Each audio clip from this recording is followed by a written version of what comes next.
뿐만 아니라 더 시간이 늦기 전에 나와 내 가족들, 또 친지들, 우리의 지인들을 하나님의 복음 안에 살 수 있도록 그렇게 하는 일에 우리의 남은 생애를 부지런히 그 일을 위해서 사용하시게 되시고 헌신하시는 성도님들이 되시기를 바랍니다. 오늘은 우리가 9째 계명입니다. 출애굽기 20장 16절 내 이웃에 대하여 거짓 증거하지 말지니라. 네.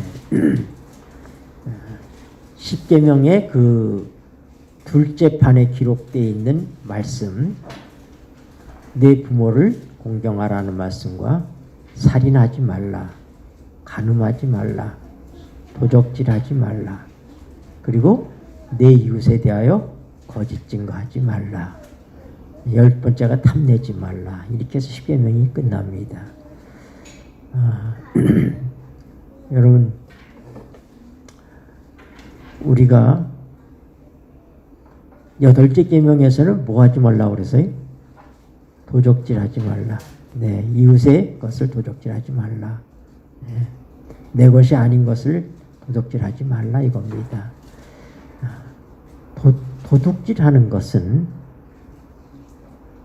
우리 이웃에게 대해서 물질적인 피해를 주는 것이죠. 그렇죠? 네.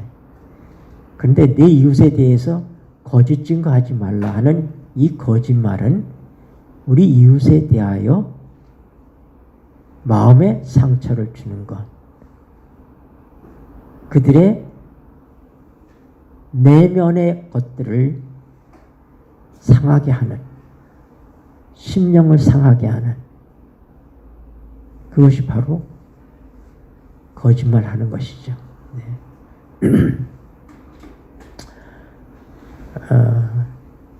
세상엔 참 많은 중상모략이 있습니다.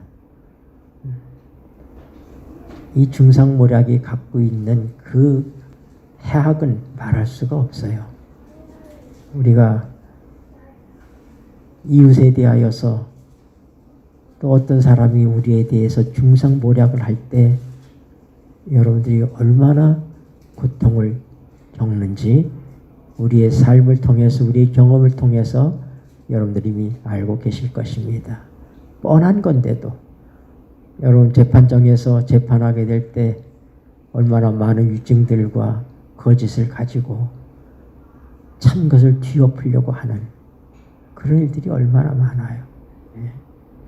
그럴 때 참 우리가 고통스러운 것입니다. 제가 서울중앙교회에 있을 때 당시에 청와대에서 근무하시는 분이 계셨는데 그분이 2부 예배, 그때는 주 5일 근무제가 아닐 때이기 때문에 오전 예배 참석 못하고 오후에 2부 예배에 참석을 했어요. 그래서 2부 예배에 많은 공무원들, 교사들, 뭐 이런 직장인들이 많이 참여를 했습니다. 부인은 신실한 집사님이셨고 본인은 오후에 예배를 참석했는데 이분이 제가 이제 장소는 정확히 기억나지 않지만 저 아래 지역에 그분이 호남 분이십니다. 저 아래 지역에 처남과 처가제 식구들을 태우고 가서 정상적으로 자기는 자기 처산을 가고 있는데 상대편에서 중앙선을 넘어 들어와서 교통사고를 유발했습니다. 그래서 그쪽 차에 타고 있던 한 학생, 의대생이었는데 의대생은 죽고 또 이쪽 차에 타고 있던 운전하신 이 청와대에 계신 그분의 그 처남은 이 장애를 입게 됐어요. 굉장히 큰 사고였습니다. 그들이 병원에 가서까지도 죄송하다고 그렇게 인정을 했는데 하필이면 그 차가 보험이 딱 끝나고 새로 연결하는 거기에서 이 보험이 공백 기간에 사고가 난 거예요. 그러니까 막대한 보상을 본인이 하할 수밖에 없는 그런 처지가 되자 사람들이 변했어요. 그래서 그 다음날 지방신문에 보니까 지방 기자를 동원해서 사고가 이런 것인데 이 사람이 청와대에 있는 사람이기 때문에 이 권력을 통해서 이것을 이렇게 왜곡시켜 버렸다. 이렇게 신문 기자가 기사를 냈어요.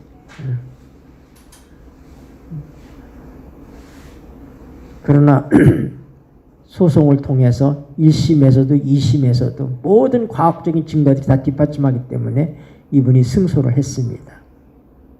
그리고 대법원으로 이제 올라갔어요. 뭐 당연히 승소할 거라고 봤는데 대법원에서 파기환송이 됐어요. 보니까 변호사를 누굴 썼느냐? 바로 얼마 전에 대법관으로 계시다가 변호사를 개업하신 그분을 썼어요. 전관예우라고 그러죠. 네. 얼마나 속이 상했는지 몰라요. 나도 그때 탄원서를 썼어요. 사실은. 그리고 법정에서 대법관을 향해서 본인이 당신이 법관이냐고 그렇게 막 따지고 그렇게까지 하고 그랬는데 참 억울했어요. 근데 얼마 후에 대법원 측에서 사람을 청와대로 보냈어요. 그럼 청와대 경호실에 근무하는 분이었는데 경호실에 꽤 높은 자리에 있었어요. 근데 경호실장님에게 사람을 보내서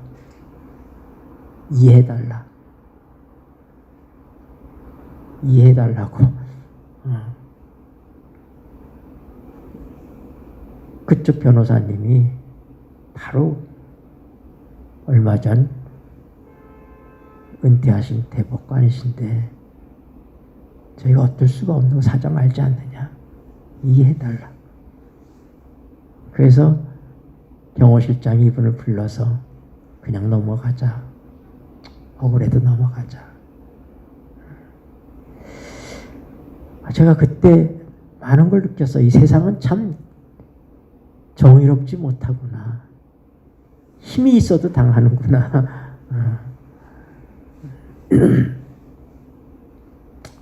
무엇이 참인지 무엇이 거짓인지 분별하기 힘든 그런 세상에 우리가 살고 있습니다.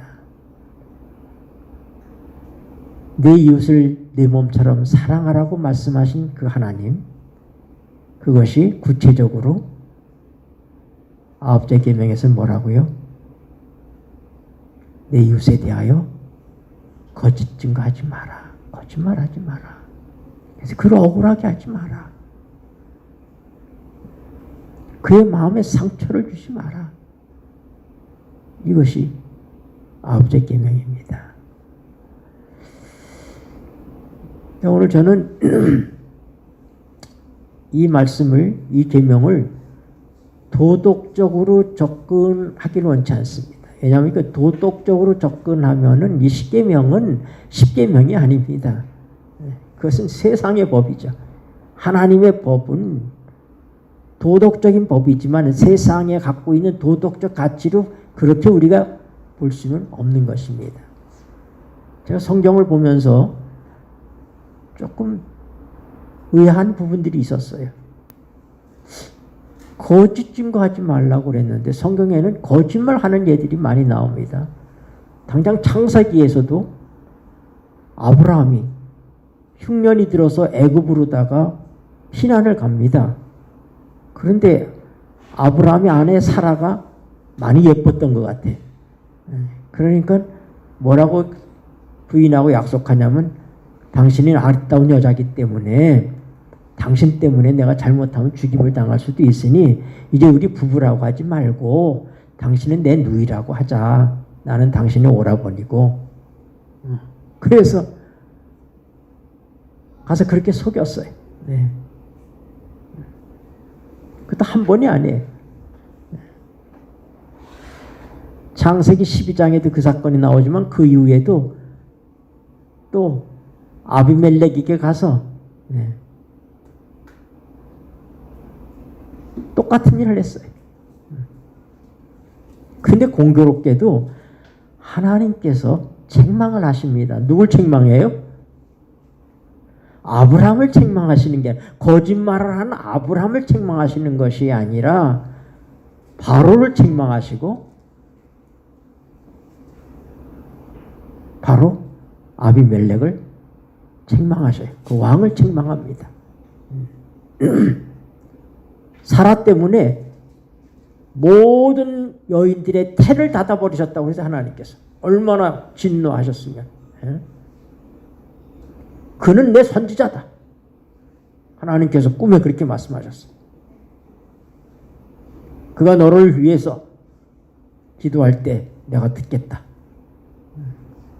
아유, 꿈에 그러니까, 아유, 하나님, 저는 몰랐습니다. 그들이 이렇게 말하지 않았습니까? 그가 그의 부인인지 몰랐습니다. 그때 하나님께서, 저 아직 그 여자 건들지도 않았습니다. 그래, 내가 그걸 알기 때문에 너로 더 이상 범죄치 않게 하기 위해서 내가 이렇게 했다. 그 다음날 아브라함을 부릅니다. 네가 어찌해서 그렇게 하였느냐? 여기는 하나님을 아는 사람도 없고 하나님을 공경하는 사람도 없는 곳이기 때문에 제가 제 아내 때문에 목숨을 잃을까 해서 그렇게 했습니다. 그가 오히려 아브라함에게 내가 수치를 당했으니 하면서 많은 재물을 주어서, 그리고 아브라함은 그들을 위해서 축복 기도를 하고 비로소 태가 열리는 그런 말씀들이 기록되어 있어요. 내가 왜 이 성경을 우리가 갖는 도덕적인 관점에서 접근하면은 오해할 수 있는 소지가 있다는 말씀을 왜 드리느냐면, 성경에 이런 것들이 있어요. 우리가 볼 때 거짓말은 거짓말이죠. 그렇죠? 네. 근데 하나님께서 두 번씩이나 그렇게 거짓말한 아브라함에게 하나님께서 나무라시지 않습니다. 너 왜, 내가 다 알아서 널 보호할 텐데 너 왜 네가 거짓말했어? 성경은 그 점에 대해서 잠잠하고 계십니다. 그러나 하나님은 약속을 지키셔요. 하나님 창세기 12장에서 얘기하기를 너는 복의 근원이 될 거다. 너를 축복하는 자에게 내가 축복하고 너를 저주하는 자에게 내가 저주하겠다. 아브라함의 어떠함에 상관없이 하나님께서 일방적으로 아브라함과 그렇게 언약을 하셨어요. 그러니까 우리가 그 언약을 베리드라고 얘기해. 베리드. 그 언약은 뭐냐면 당사자 간에 집을 사고 팔고 할 때 원만하게 서로 합의해서 계약하는 그런 계약이 아니라 이것은 일방적인 하나님의 약속입니다. 그것은 마치 임금이 신하들에게 경은 들으시오. 내가 경에게 전답 얼마를 내리고 노비 몇 명을 주고 내가 그렇게 은전을 베풀겠소. 그런 신하들이 뭐라고 얘기해요? 성원이 만극하나이다 하고 받아들이는 거예요. 네. 그것은 임금과 신하가 대등한 입장에서 서로 간에 합의해서 이루어지는 그런 약속이 아니에요. 그런 계약이 아니라 임금이 일방적으로 자기가 주고 싶어서 어떻게 해주고 싶어서 은전을 내리는 거예요. 내가 이렇게 너에게 약속한다. 아브라함과 하나님과의 약속도 그런 약속이에요. 하나님과 인간의 약속은 뭐냐면 우리는 하나님과 대등하게 무슨 언약을 할 만큼의 어떤 그런 입장에 있지 못해요. 근데 하나님께서 일방적으로 내가 너에게 이렇게 해줄게. 그럼 우리 뭐예요? 하나님 감사합니다. 네. 이게 성경의 하나님과 인간의 약속이에요.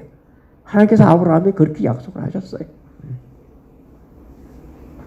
그랬더니 아브라함을 축복하는 자에게는 하나님이 축복하시고 아브라함을 해롭게 하는 자들에 대해서 비록 그 원인 제공을 아브라함이 거짓말을 했기 때문에 됐다 할지라도 하나님은 하나님 편의 약속대로 아브라함을 해롭게 하는 자들에 대해서 저주를 내리신다 이 말이에요.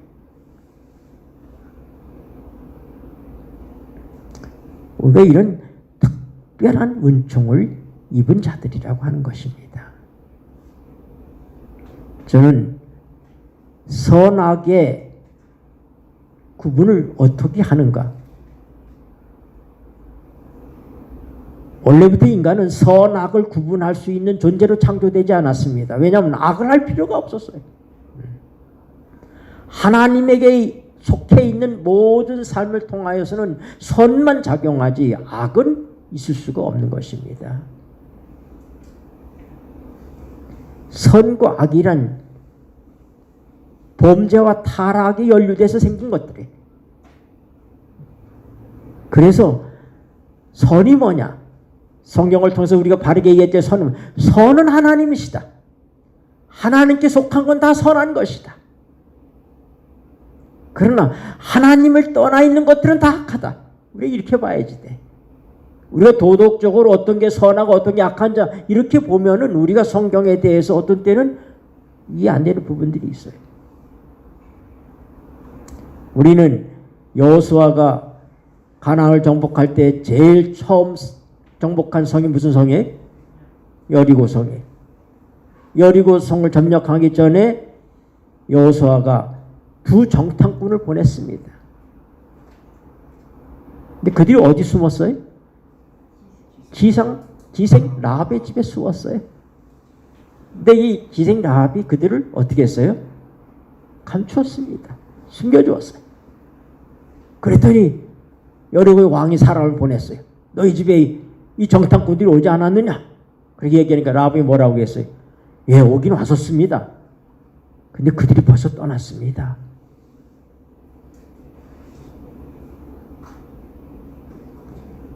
참말한 거예요? 거짓말한 거예요? 거짓말이죠.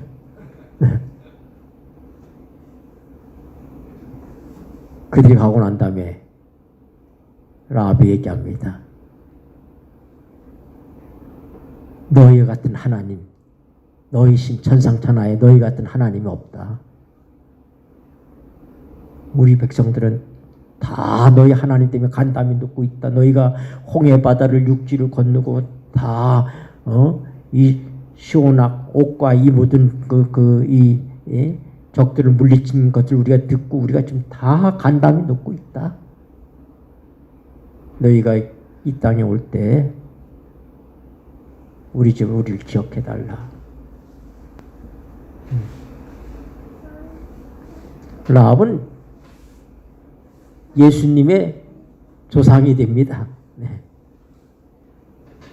기생했던 라합은 이 다윗 지파, 유다 지파를 통해서 이제 마리아의 남편 요셉이 이제 오잖아요. 요셉이 유다 지파 사람이에요. 근데 그 조상 가운데 한 어머니로서 라합이 존재합니다.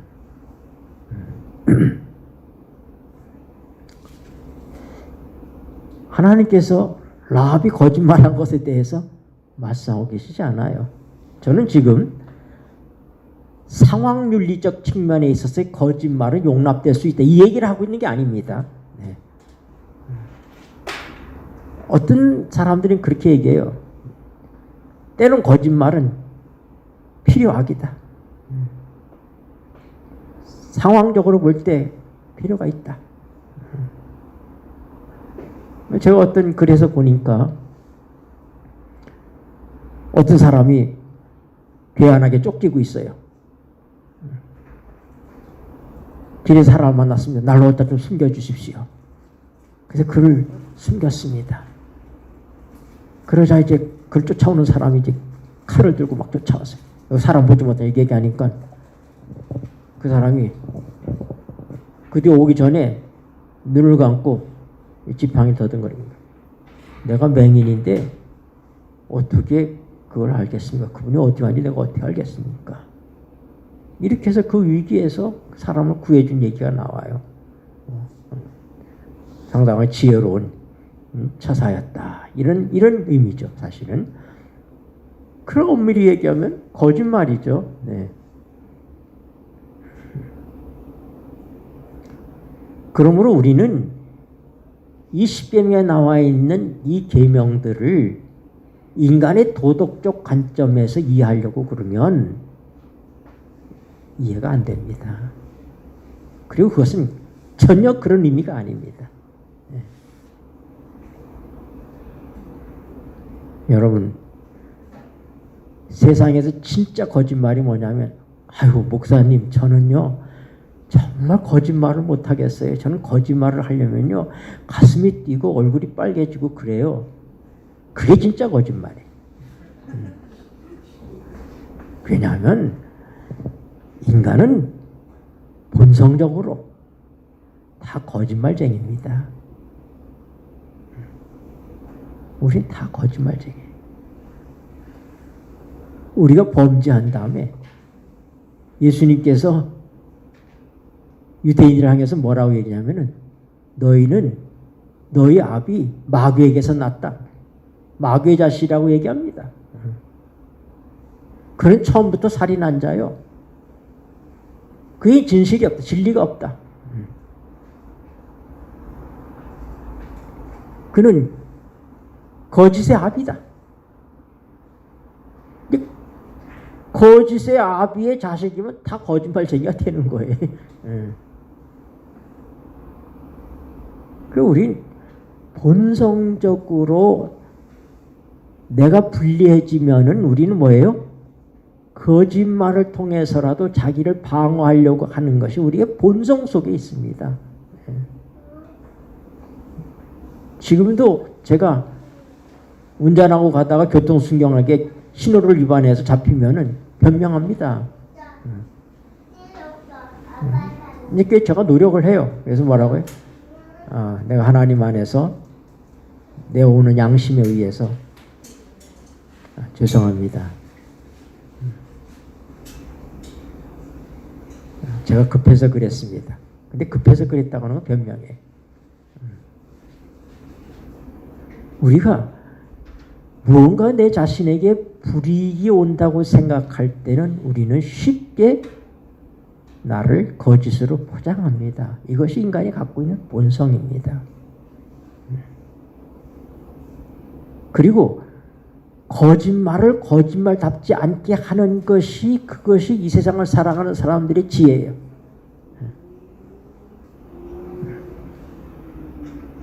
그렇죠? 네. 저는 왜 우리가 그런 존재가 되었는가? 여러분, 그렇게 되어 있는, 그렇게 되어 먹은 그런 존재에게 내 이웃에 대해 거짓 증거하지만 너 거짓말하지 말라 얘기해도 안 듣습니다.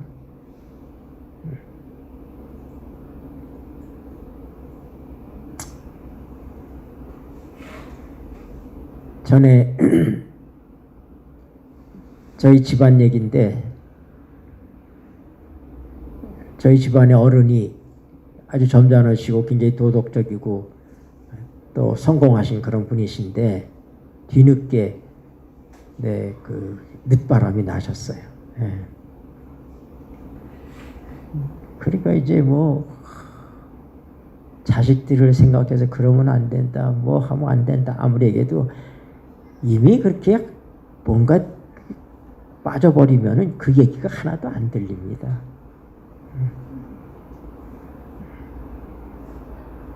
근데 그분이 그 당시 이상고 박사님하고 좀 상담을 하고 싶다고 그래서 제가 자리를 마련했어요. 꽤 오래전 얘기인데 이상고 박사님 거기 어디 계신가 그랬더니 가나안 농군학교 가 계시더라고. 그래서 내가 그분을 모시고 이제 저희 집 어른의 아내 되시는 분을 모시고 제가 가나안 농군학교까지 갔어요. 그리고 서울까지 올라오는 동안에 제 차에다가 두 분을 모시고 시간이 없기 때문에 그 이동하는 시간 동안에 상담을 하도록 했습니다. 그때 이상호 박사님 하는 얘기가 뭐냐면 아무리 이성적으로 얘기해도 당신의 남편은 듣지 않을 겁니다. 몰라서 그러는 게 아니니까. 그 마음을 돌이킬 수 있는 것은 인간이 결심해서 돌이키는 것이 아니라 하나님의 성령이 역사할 때만 가능합니다.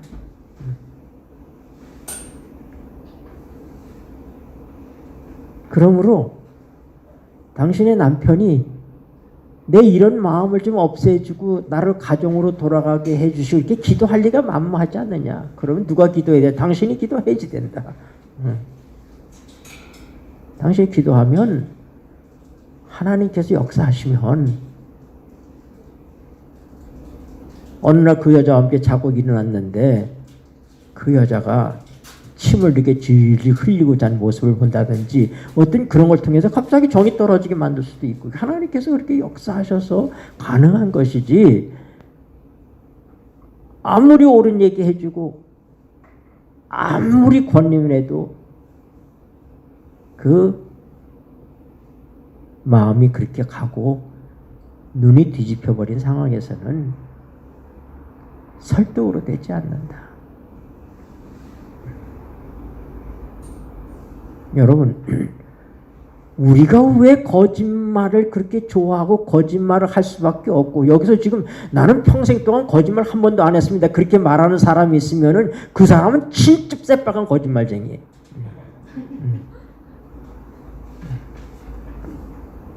우리는 거짓말이라고 하는 것들을 달고 살 수밖에 없는 사람들이에요.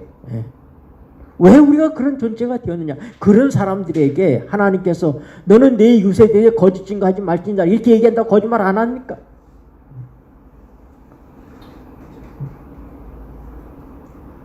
이것은 노력의 문제가 아니라 근본적인 사람이 변해야지 되는 거예요. 우리가 옛사람의 본성 속에 내 자연인, 내 본래적인 사람은 예수님께서 말씀하신 것처럼 마귀가 우리 아비요. 그의 속임에 빠져서 속임을 당한 우리는 다 같이 마귀처럼 속이는 자가 됐다 이 말입니다. 그나마 우리가 좀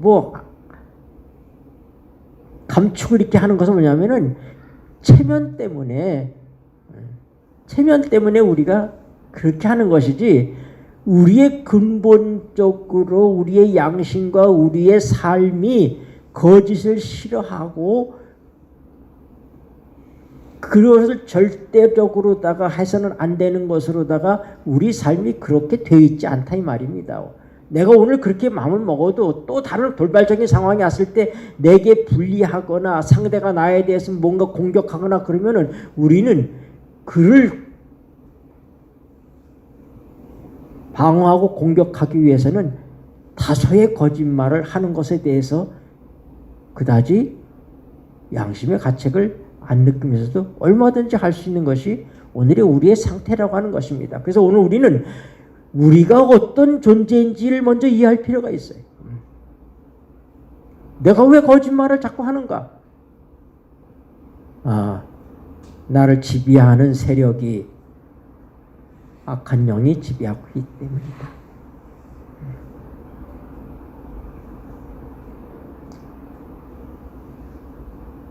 예수님께서 십자가 전에 이제 하늘로 가시기 전에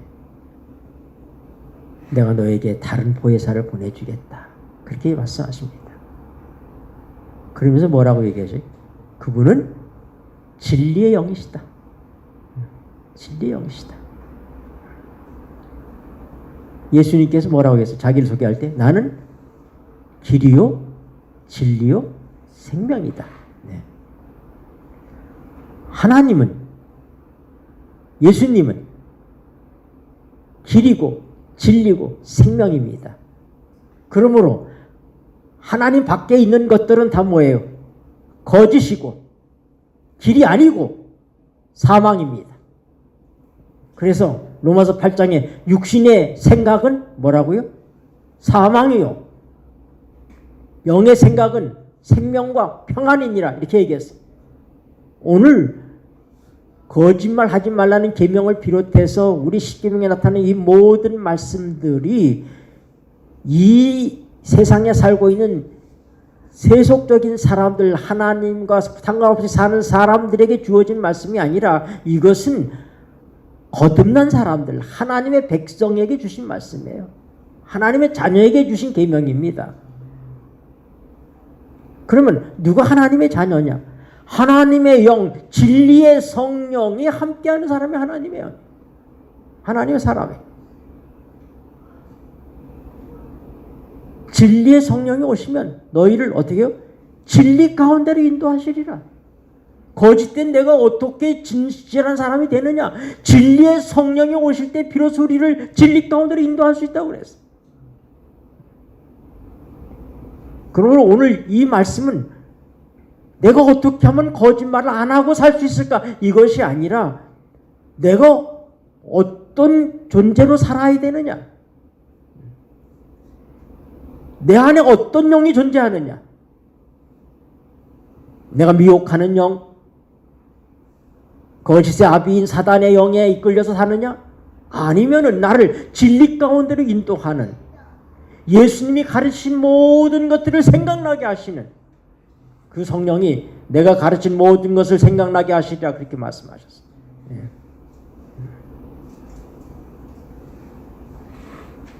그러니까 내 이웃에 대하여 거짓 증거하지 말지니라.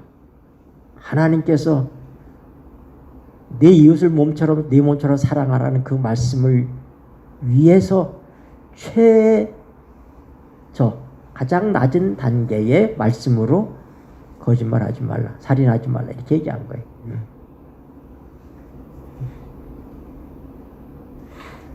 부정적 의미야. 뭘 하지 말라, 도둑질하지 말라.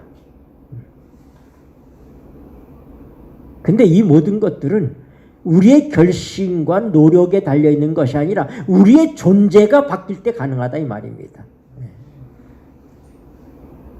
누구든지 예수 그리스도 안에 있으면 새로운 피조물이라. 보라, 옛것은 지나가고 새것이 되었도다. 여러분, 우리가 하나님의 성령의 사람이 될 때만이 이 일이 가능한 거예요.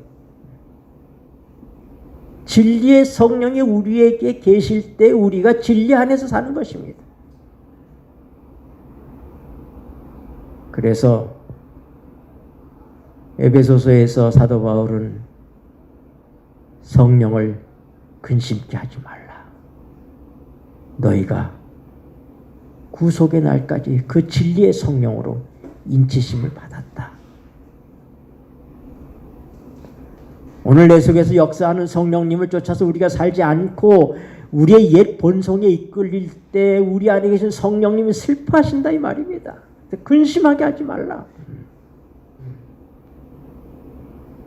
구속의 날까지 그분이 내 안에서 내 구원을 붙들어 주시는 것입니다. 인치심을 받는 게 뭐야? 인이 무슨 인이?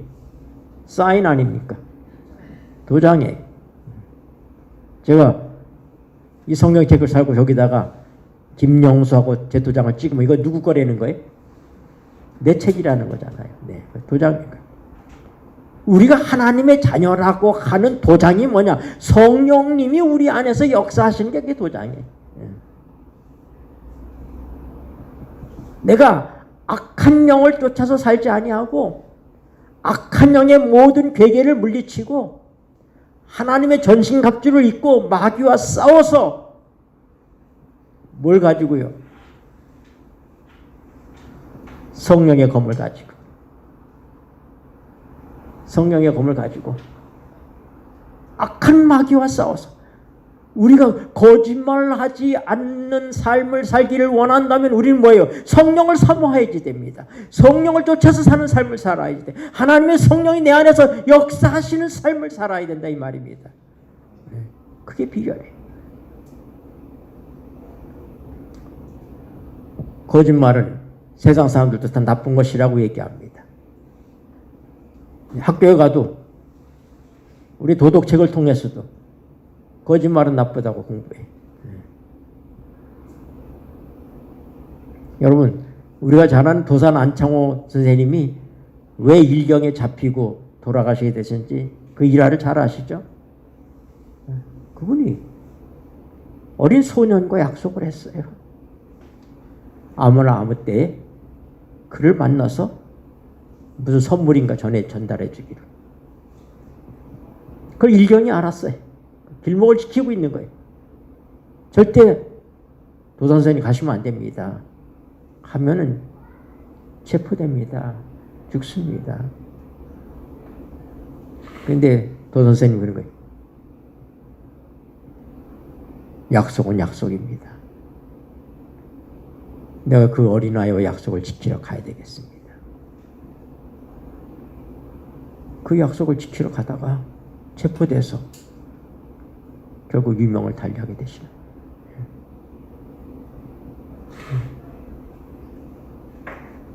우리가 많은 기록들과 이 교훈들을 통해서 도산 선생님의 일화를 담고 그것을 통하여서 정직을 가르치고 약속을 귀하게 여기는 그런 것들을 우리가 가르칩니다. 이것은 기독교를 벗어나서도 가능한 얘기고 그 얘기는 얼마든지 그런 가르침이 있어요. 그러나 오늘 성경이 얘기하고 있는 거짓말 하지 말라. 우리가 결심하면 얼마 동안 가능하겠죠.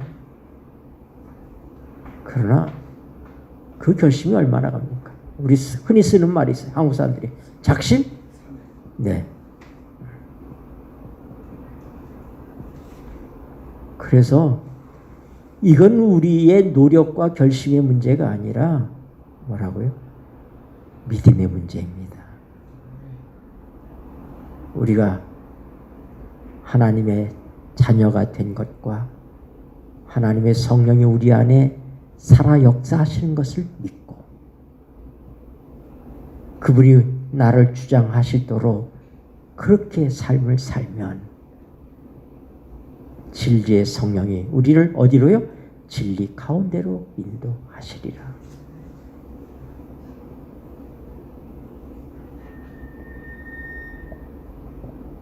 마귀에게는 그 속에 진리가 없다고 그랬어요. 그는 제 것을 가지고 얘기했는데 제 것이 뭐냐? 그게 거짓이라고 그랬어요. 거짓이라고 하는 것은 누구로부터 나온 거예요? 사단으로부터 나온 거예요. 사탄은 뭐예요? 하나님을 대적하는 자예요. 하나님 품을 떠난 존재. 하나님을 대적하는 존재. 그러니까 거짓, 이 모든 것들은 다 뭐예요? 하나님을 떠난 존재에게 있는 거예요. 하나님 안에 있을 때 그것이 없어요. 오늘 우리는 노력의 문제가 아니라 믿음의 문제로 이 문을 접근해야지 돼. 하나님께서 예수 그리스도를 통해서 우리를 구속하셨고 그리고 성령으로 거듭나게 하셨으며 예수 그리스도가 오순절날 만왕의 왕이요 만주의 주로서 그가 높이 오른손으로 하나님이 예수님을 드셨기 때문에 베드로가 말한 것처럼 하나님의 성령이 우리에게 오신 것입니다. 성령이 오신 것은 그분의 공로입니다. 우리의 노력과 우리의 요구가 아니라 예수 그리스도의 죽으심과 부활하심과 승천하시고 그리고 오순절날 온 우주에서 다시 한번 하나님께서 예수 그리스도를 뭐요? 만왕의 왕이요 만주의 주로서 오른손으로 높이 들었어요. 이 땅에 있는 사람들이 예수님에게 지금 어떤 일이 일어났는지를 잘 모르는 것입니다. 예수님이 보이지 않아요. 그러니까 예수님께서 만왕의 왕이요 만주의 주가 되셨다고 하는 증거로 뭘 보내주신 것입니까? 성령을 보내주신 거예요. 여러분, 그래서 마치 요셉이 애굽의 총리 대신이 됐습니다. 야곱의 아들. 야곱은 요셉이 그의 형들의 속임 때문에 죽었다고 생각했어요. 짐승에 찢겨서 죽었다고 평생을 슬퍼하며 살았습니다. 그런데 양식을 살아갔던 아들들이 돌아오면서 아버지 요셉이 살았어요. 요셉이 애굽의 총리 대신입니다. 야곱이 그 말이 믿어지겠습니까? 오랫동안 죽어있던 아들이에요. 그거 벙벙하고 말이 안 믿어지는데 아버지 보세요 하고 문을 열고는 밖에 보여주는데 뭐가 와 있어요? 바로가 타는 황금열차가 황금마차가 와 있어요. 아버지 요셉이 아버지 모시고 오라고 이거 보낸 거예요. 그때 어떻게 해요? 야곱이 기색한지라 이게 안색이 변했어요. 야곱이 내 아들이 아직 살아있구나. 여러분 예수님이 다시 한번 사단의 도전 때문에 예수님의 이 이름이 더러워지게 됐어요. 그런데 예수님이 정말로 사랑이요 공의로우신 분이시다. 우리를 창조하신 하나님은 정말로 사랑이시고 공의로우신 분이시다. 그것이 십자가를 통해서 드러난 거예요. 십자가 희생을 통해서 인간의 죽어야 될 죽음을 대신 죽으심으로 하나님이 공의로우심이 드러나고 그의 희생을 통하여 우리는 은혜로 다시 살 수 있도록 하심으로 하나님의 사랑이 나타난 것입니다. 그래서 어떻게 십자가는 하나님의 사랑과 공의가 만났다. 크로스했다 이 말입니다. 네.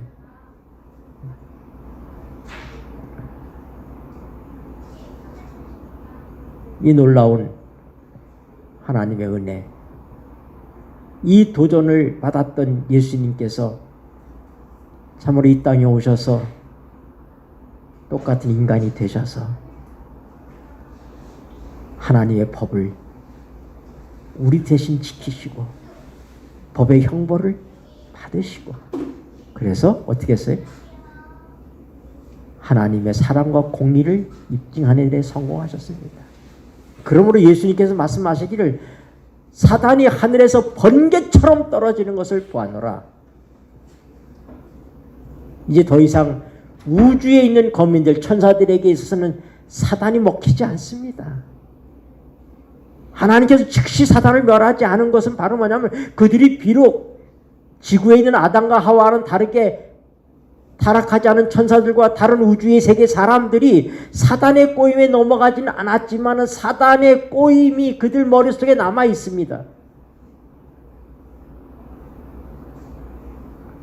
누군가가 얘기하는 거예요. 아유, 김 장로님은 겉으로는 굉장히 착하고 정직한 것 같은데 그 사람 실상 알고 보면 안 그렇다고 그렇게 얘기를 해요. 그러면 아니야. 인정을 안 했지만 그 못된 소리가 우리 머릿속에 남아 있어요. 그러다가 조금 이상한 것만 하면은 그때 그 사람 말이 생각나는 거예요. 그런데 결정적인 어떤 일을 통해서 그 장로님이 정말 희생적이고 정말 진실하고 하는 그래서 자기를 위해서 애쓰는 이런 모든 것들이 입증이 됐을 때 비로소 못된 사람 장로님은 음해했구나. 그래서 그때 비로소 이 생각이 떠나가는 거예요.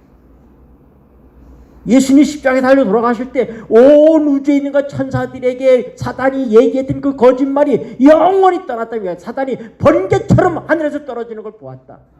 더 이상 이 우주의 세계에 이 지구에는 사단이 존재할 곳이 없는 것입니다. 하나님께서 어떻게 예수님을 오른팔로 높이 드셨어요. 다시 한번 그 표로 성령을 보내주신 거예요. 나의 어떠함 때문에 성령이 오신 것이 아니라 예수님의 어떠함 때문에 성령이 우리에게 오신 것입니다. 그럼 우리는 믿음으로 그 성령님을 영접하는 거예요. 제 본성 속에는 착한 것이 없습니다. 진리가 없습니다. 성경이 얘기하는 진리는 상대적 진리가 아닙니다. 그것은 예수님이 절대적 진리이신 것처럼 절대적 진리를 얘기하는 거예요. 인간 세상에서 얘기하는 저 사람 참 진실해, 저 사람 착해, 그건 상대적 얘기예요. 여러분이 성경의 진리를 그런 식으로 이해해서는 안 돼요. 이 성경의 진리는 예수님이 진리고 하나님이 진리고 성령이 진리신 것처럼 절대적 진리예요. 진리 외에는 존재할 수 없는, 우리의 노력으로 가능한 일들이 아닌 것입니다. 바로 베드로서 1장 3절과 4절에 얘기한 것처럼 하나님이 신기한 능력으로 우리를 구속하시고 신의 성품에 참여하는 자가 되게 하셨다. 우리같이 거짓되고 우리같이 타락적이고 우리같이 이렇게 망가져버린 인생을 하나님의 성품에 참여하는 자가 되게 하시는 이 놀라운 축복과 은혜를 인하여 감사하고, 여러분 성령을 슬프게 하지 마시고 근심하게 하지 마시고, 즉시 내가 내 본성을 통하여서 하나님의 성령을 거스리고 부인했을 때에 즉시 회개하시고 그 성령님을 다시 모시고 그분의 가르침을 통해서, 그분만이 진리를 가운데로 우리를 인도하실 수가 있습니다. 그분만이 예수님 오실 때까지 어떻게 해요? 우리가 하나님의 자녀라고 하는 사실을 인침을 통해서 증거하신다 이 말입니다. 누구 앞에서도 하나님 성령이 함께할 때 저분은 예수님과 같이 정말 진실한 사람이다 하는 것이 드러나지 않는다 이 말이에요. 그게 인침의 얘기예요.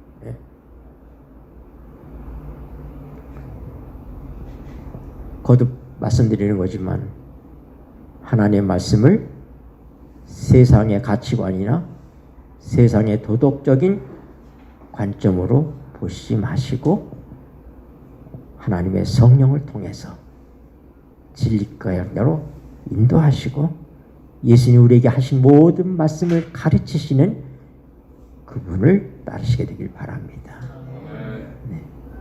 시간이 되어서 제가 말씀을 마쳐야지 되겠는데, 요한복음 16장에 그 성령이 오실 때 우리에게 죄에 대하여, 의에 대하여, 심판에 대하여 세상을 책망하신다. 거기 보면 우리가 생각했던 죄의 개념이 아니고 의의 개념이 아니고 심판이 우리가 생각했던 것들이 아니에요. 죄에 대하여라면 저희가 나를 믿지 아니하며 사람 죽이고 도둑질하고 거짓말하고 간음하고 한 것을 죄라고 얘기하지 않고 성령이 오시면 뭐라고요? 예수를 믿지 않는 것이 죄다 이거예요. 이건 전혀 다른 세상적 가치관과 기준이 다른 것입니다. 성령 안에서 이루어지는 이 모든 역사, 그래서 이 말씀은, 이 계명은 우리를 누구에게 인도한다고요? 몽학 선생에 대해서 그리스도께로 인도합니다. 내가 노력하려고 한 게 아니에요. 내가 도둑질 안 하려고 노력하고 내가 거짓말 안 하려고 노력하고 이것이 아니라, 나는 도둑놈이고 나는 거짓말쟁이고 나는 그런 존재이기 때문에 나는 이걸 할 수 없으므로 어떻게 돼? 두 손 들고 예수님께 달려갈 때 예수님을 통해서 우리에게 오신 성령님께서 그 일을 가능하게 해주신다 이 말입니다. 기도하시겠습니다.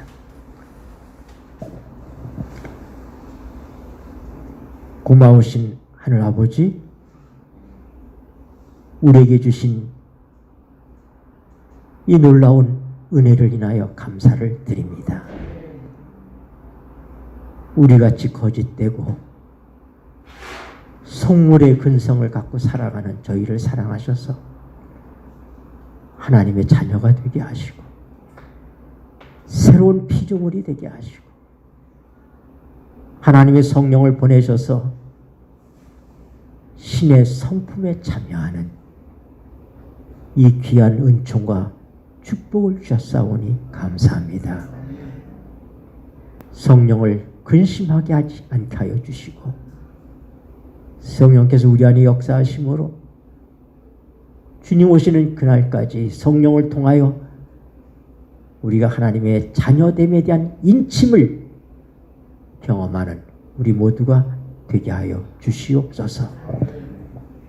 이제는 예수 그리스도의 은혜와 우리 아버지 하나님의 다음이 없는 사랑과 성령 하나님의 교통하심이 한 주일을 살아갈 주의 사랑하는 자녀들의 삶 속에 영원한 능력으로 함께할지어다. 주기도문 하시겠습니다. 하늘에 계신 우리 아버지시여, 이름이 거룩히 여김을 받으시오며 나라의 임하옵시며 뜻이 하늘에서 이룬 것 같이 땅에서도 이루어지이다. 오늘날 우리에게 일용할 양식을 주옵시고 우리가 우리에게 죄 지은 자를 사하여 준 것 같이 우리의 죄를 사하여 주옵시고 우리를 시험에 들게 하지 마옵시며 다만 악에서 구하옵소서. 나라와 권세와 영광이 아버지께 영원히 있사옵나이다. 아멘. 네, 감사합니다.